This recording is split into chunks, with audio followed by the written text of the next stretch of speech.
Hello and welcome to the Walt Whitman Show. Hello Susan, hello Preach, hello Old Kaloa, hello Jack, hello Ashleen, hello Jay Fehely, hello That One, hello Carl Kosh, hello, welcome. Thank you very much for being here. Hello Meg Veg. I'm fine. Very complicated matter, but essentially I'm fine and the friend who rang me is fine. So there isn't anything that, affects me personally or affected her personally. So she rang me from Vancouver, right? So it was all a bit, I got very concerned. Look, those of you who haven't been here earlier, just to fill you in on the background, I was in the middle of a scope, well, somewhere in a scope, and I got a phone call, so I rejected the phone call first, and I didn't know who it was from, and then I rejected it the second time, and I somehow or other hit a button and went out of the scope and came back again, and then I had another message saying there was an emergency. So look, life is fine now. Everybody is fine. There's nothing, no need. And I'm just sorry that there was. Anyway, Flores, hello. Goliath, thank you very much. Right. Well, for those of you who have just arrived on the Walt Whitman Show, earlier on I began to read I Sing the Body Electric by Walt Whitman, which is a relatively famous poem by Walt Whitman, also a reasonably long poem. And I've read it just once, unless my memory is cracking up, and I have an intention to read it again. It's a powerful piece of poetry, and it takes some sinking in the first time you hear it. Thomas, hello, Thomas Durkin. Welcome. Thank you very much for coming. Claire Waddington. Good evening, Claire. Good evening, or should I say good morning. Lovely to see you. Thanks very much for coming. And I'm just going to read again the piece of Walt Whitman. You're home safe, thank goodness. Great. So I'm going to start the second part of I Sing the Body Electric. And so if you're all sitting comfortably, I will start the second part. Now the first part was a short part. I've read it twice already this evening, so I'm going to, in this scope, I'm going to read the second part. There are 9 parts in the poem, And in case there's anybody here who is kind of here curious about who Walt Whitman is and, you know, when he lived and what it was all about, because there could well be people here who know nothing about Walt Whitman. If I tell you that in my view, Walt Whitman is the greatest of the American poets. He's the greatest of the American poets, and he lived in the 19th century. He lived from 1819. He was born on Little Island, Long Island. He was born on Long Island, and he lived until 1892, where he died in Camden. Right. So he lived, during the American Civil War. Abraham Lincoln was his hero. There's lots and lots of other things about him, but I will just read you the poetry and see how it affects you, what you feel about it. So this is part 2 of I Sing the Body Electric by Walt Whitman. The love of the body of man or woman balks account. The body itself balks account. That of the male is perfect, and that of the female is perfect. The expression of the face balks account, but the expression of a well-made man appears not only in his face, it is in his limbs and joints also. It is curiously in the joints of his hips and wrists.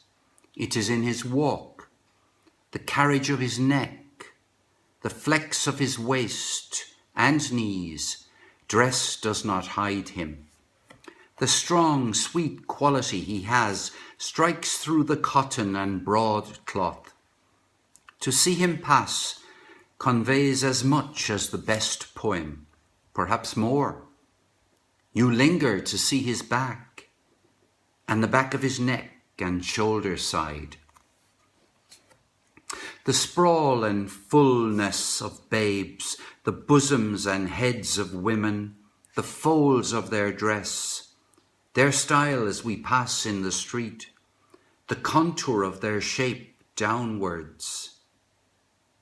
The swimmer naked in the swimming bath, seen as he swims through the transparent green shine, or lies with his face up and rolls silently to and fro in the heave of the water. The bending forward and backward of rowers in rowboats, the horseman in his saddle, girls, mothers, housekeepers, in all their performances, the group of labourers seated at noontime with their open dinner kettles and their wives waiting, the female soothing a child, the farmer's daughter in the garden or cow yard, the young fellow hoeing corn, the sleigh driver driving his 6 horses through the crowd, the wrestle of wrestlers. 2 apprentice boys, quite grown, lusty, good-natured, native-born, out on the vacant lot at sundown after work. The coats and caps thrown down, the embrace of love and resistance, the upper hold and under hold, the hair rumpled over and blinding the eyes.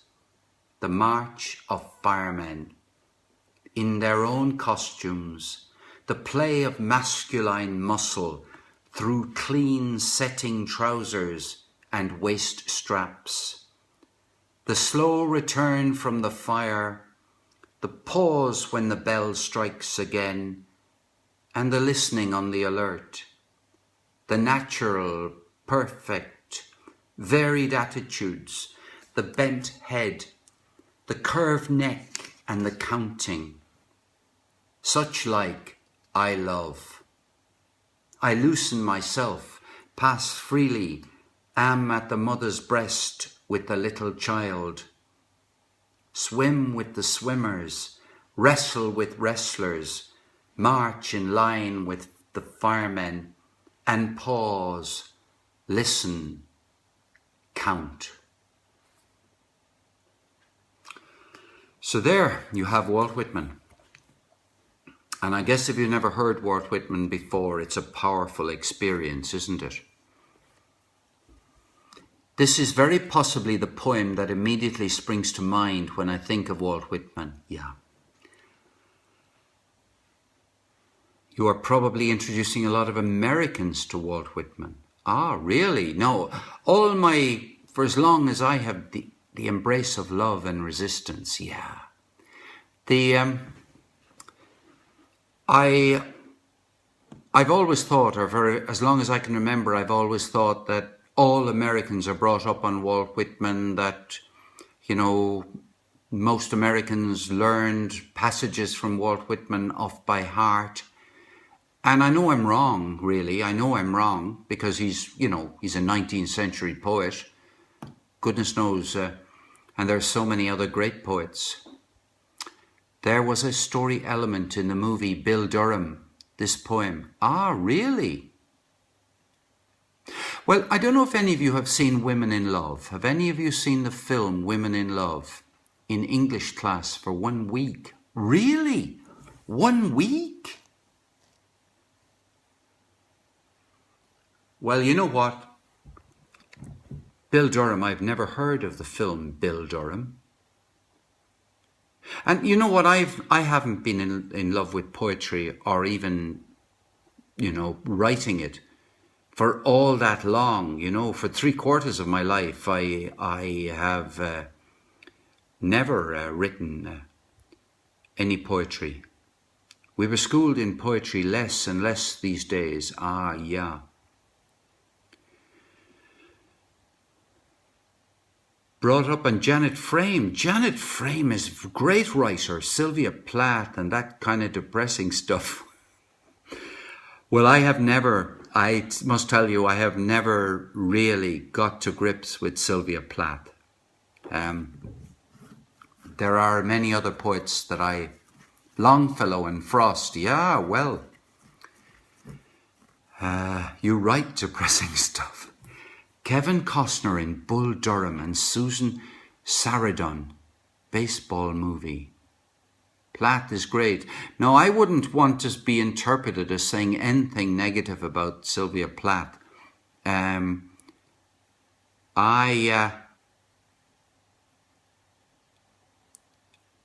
once had a relationship with a woman who was related to Sylvia Plath. They traumatized us. Yeah, I would say that is pretty heavy work, pretty heavy stuff in the way of poetry. Most poets I read regularly are published from about 1900 to 1950, all different countries. Well, I mean, look, there's enough poets in the whole world, in any age, and nobody can reach them all. Peter Gabriel inspired you to buy a volume of Anne Sexton's poetry. Oh, she's a good poet, but she was a manic depressive, wasn't she? I think she's most of our poetry class was Edgar Allan Poe, right? Poets have a higher rate of bipolarity or manic depression than any other group of people in society, and a higher rate than painters, than sculptors, than writers, other writers. Yeah, I'm quoting now from some research, Yes, that's right. But writing poetry from that point of view is a dangerous occupation.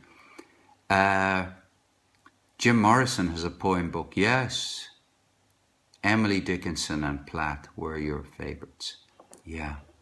The other night, actually, sometime recently, we were chatting on the Walt Whitman Show, and I asked a question, who would be the poets who you would...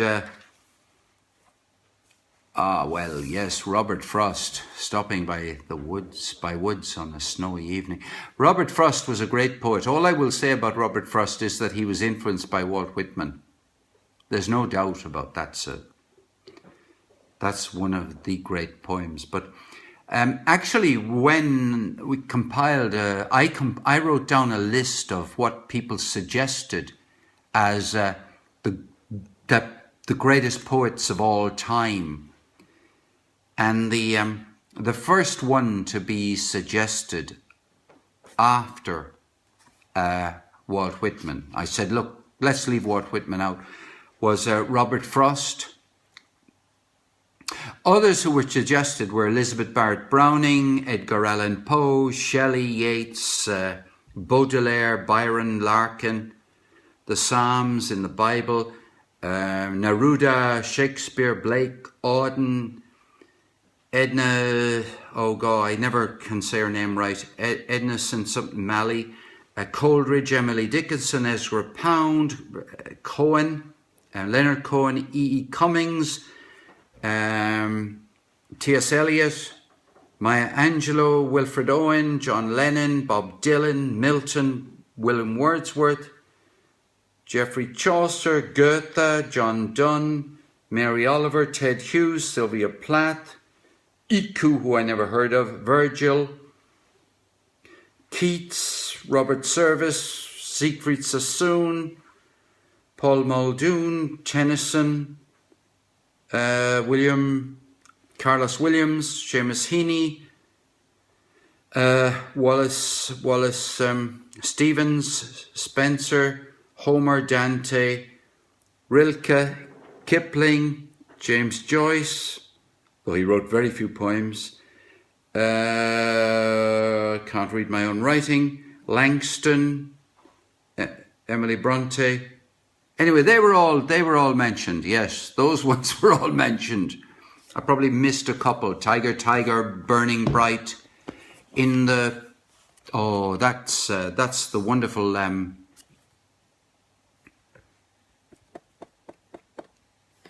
Tiger, Burning Bright.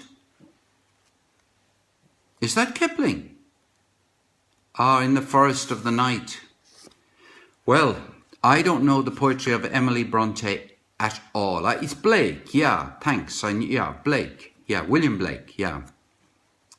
William Blake, definitely William Blake. Yeah, I've even read where it comes in Blake's work somewhere. I forget where, but it does. Yeah, William Blake. Oh, well, Emily Bronte is, to me, I never knew she wrote any verse at all. Yes, Kipling. Kipling has some wonderful verse, yes. Nobody mentioned one of my favorite poets. I must go yes, I actually didn't go there. I worked in the UK for a long time and I worked for the National Trust. And I think we might have to be a Bronte scholar. But somebody here has read Emily Bronte's poetry. But nobody mentioned in that list that was read out Banjo Paterson. And I'd fly a small flag for Banjo Paterson as somebody who... Now, here's where I would fail any test. Who wrote Wuthering Heights? Charlotte Bronte, Emily Bronte,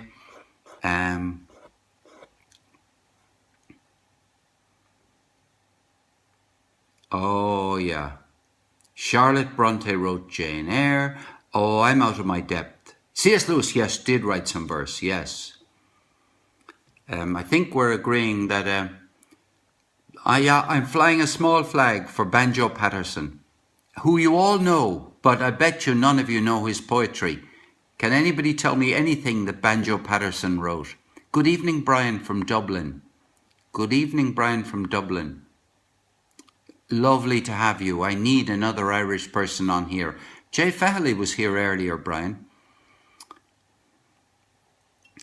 Yes, but if we're going to do well, if you've never heard of Banjo Paterson, I tell you that you're going to be surprised in a minute, because I'm going to tell you something that Banjo Paterson wrote, and I'll bet you all... of course, Claire, you couldn't possibly not have heard of Banjo Paterson, could you? Banjo Paterson wrote Waltzing Matilda. Waltzing Matilda. Has anyone ever heard of this song, Waltzing Matilda?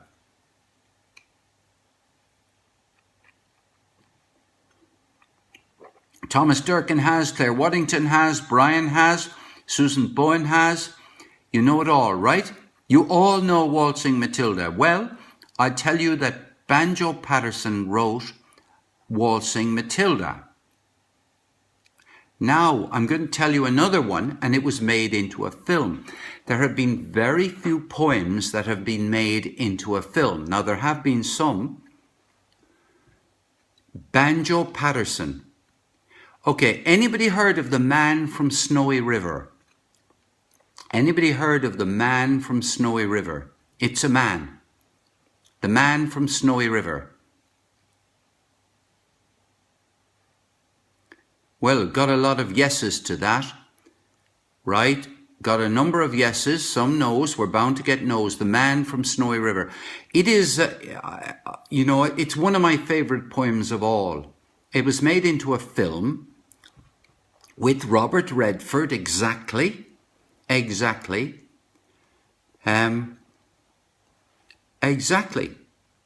So you know who Banjo Patterson is, but you're just not used to using his name. Now, I must tell you a story against myself, right? Many years ago, I used to look, Ollie, you're welcome. We've been keeping the Walt Whitman Show going, especially so you could be here. Now, I'll tell you the story. I'll tell you the story about Banjo Patterson that happened to me. Many years ago, I lived in a place called Bradford-on-Avon in Wiltshire in England. And I was organising and facilitating a poetry and prose evening in a pub. We did it about every 8 weeks, perhaps 6 to 8 weeks. It was poetry, prose, and also a little bit of singing, but it was poetry and prose. And one evening in the pub, before starting the session, I met a fruit and vegetable merchant and his wife and children from Melbourne, Australia. And I've never forgotten it, a fruit and vegetable merchant from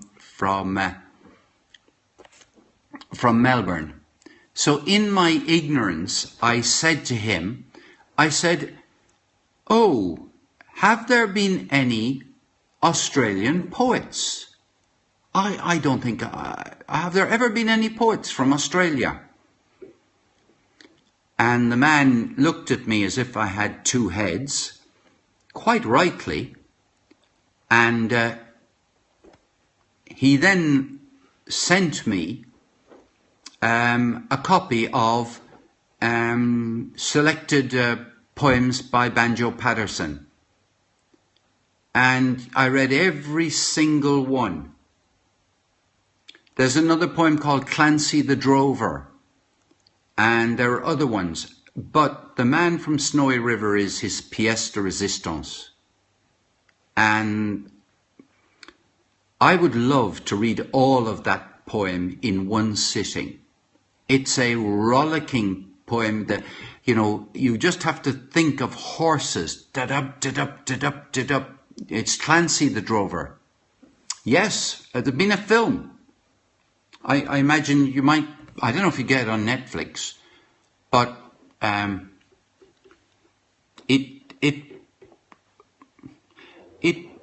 don't know how long it would take to read it. I could, of course, read it one night.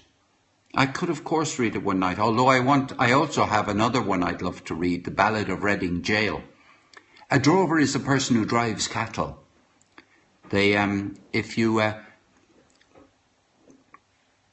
A drover drives cattle.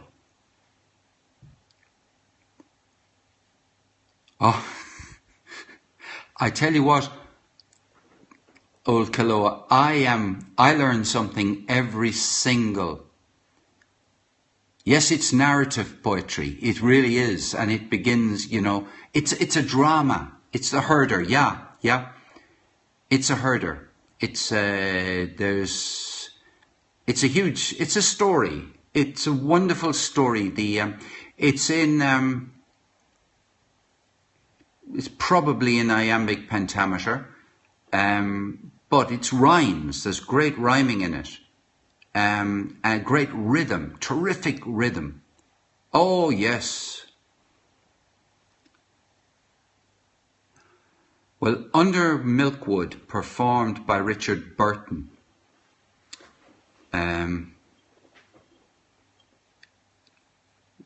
But you know what, Brian? I just wish someone else would do them, you know. I keep hoping that, I mean, there are a few poets on here. Yeah, Burton's recording on the BBC, the audio version is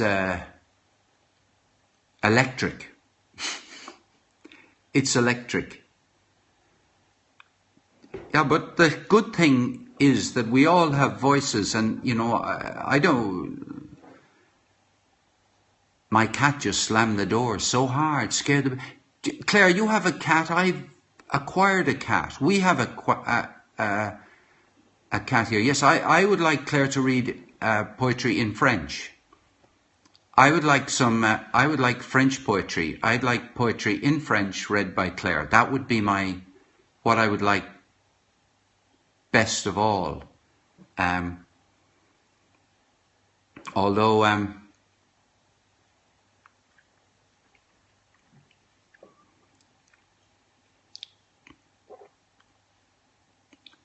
your husband dies too. Your husband dies? He has 9 lives and he loses one every night? You want to read Le Petit Prince? Okay. Claire, you have to do what you most love. I mean, absolutely. You know, as somebody, I would listen to you in French, read the French telephone directory, Claire. I really would. I have tried my hand at slam poetry, and I am hopeless at it. I'm hopeless at it. My memory was never good enough to remember. And I suppose the truth is I didn't practice long enough. But I love slam poetry. I love slam poetry. I have seen extraordinary people doing slam poetry in the UK.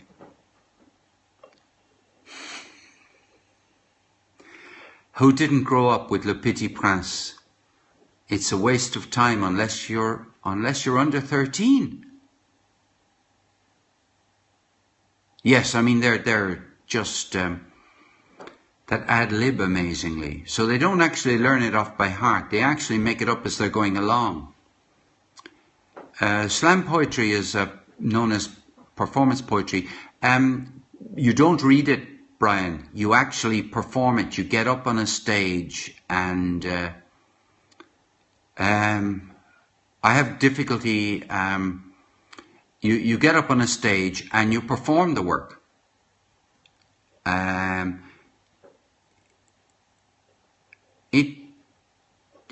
Yes, but there are different types of slam poets.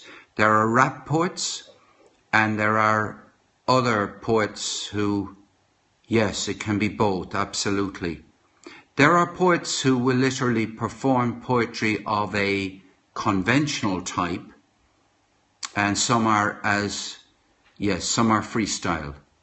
See, I knew I wouldn't know any of the people you knew. Anis Mojani. Those who come up with intelligent rhyming stuff on the ball blow me away. It was popular in the 1960s, absolutely. But, you know, if I tell you I once competed in the UK all-comers slam competition, and was, you know, predictably eliminated in the first round, but there was a revival of slam poetry, or certainly I lost touch with it, but during the 1990s in the UK, slam poetry was was growing, and there was a national competition facilitated by somebody I was very friendly with at the time called Marcus Moore, and the competition used to take place in Cheltenham. Sorry, this is all useless information for those of you who, yeah, but I was hopeless. I don't want to, I'm not being over modest or anything. But when it's done, I just think it's astonishing when people can recite off by heart.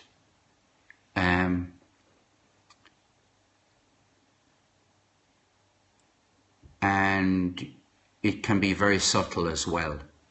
It doesn't have to be, I mean, there's strong, very strong rapping kind of poetry that hits you in the face.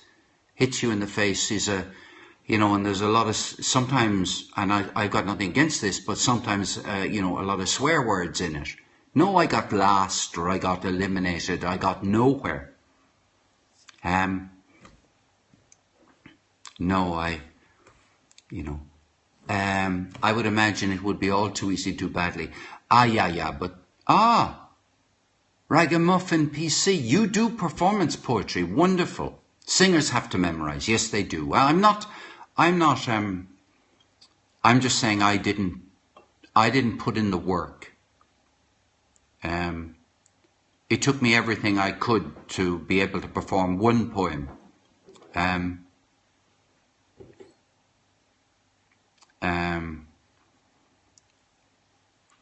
And that was all. But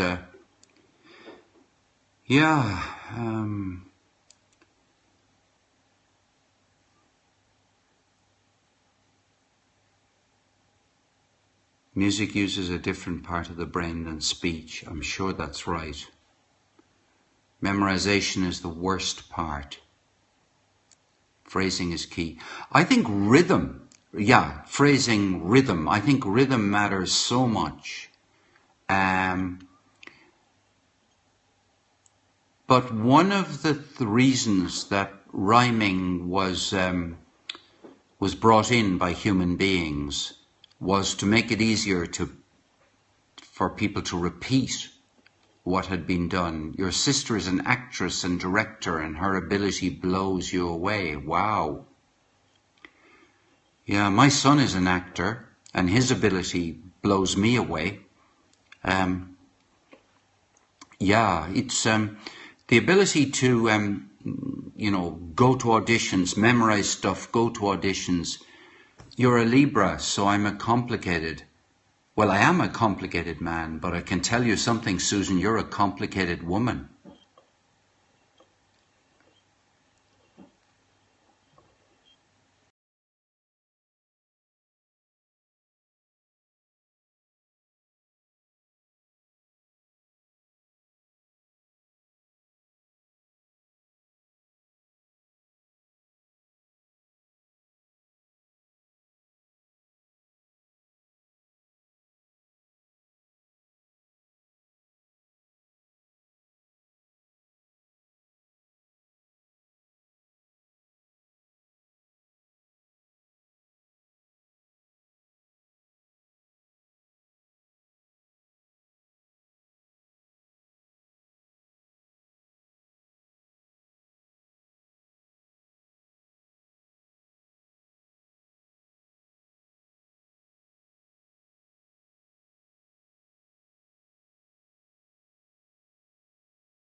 It is. It's 1:30 in the morning in where Claire is, but but tomorrow is Sunday morning, and Claire doesn't have to start her scopes until 8 o'clock in the morning, so it's okay. Night night, Claire. Night night.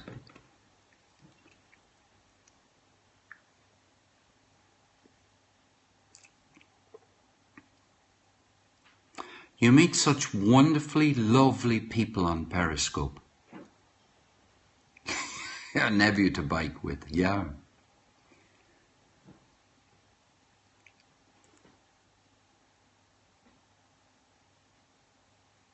You can just feel the warmth that people feel for Claire.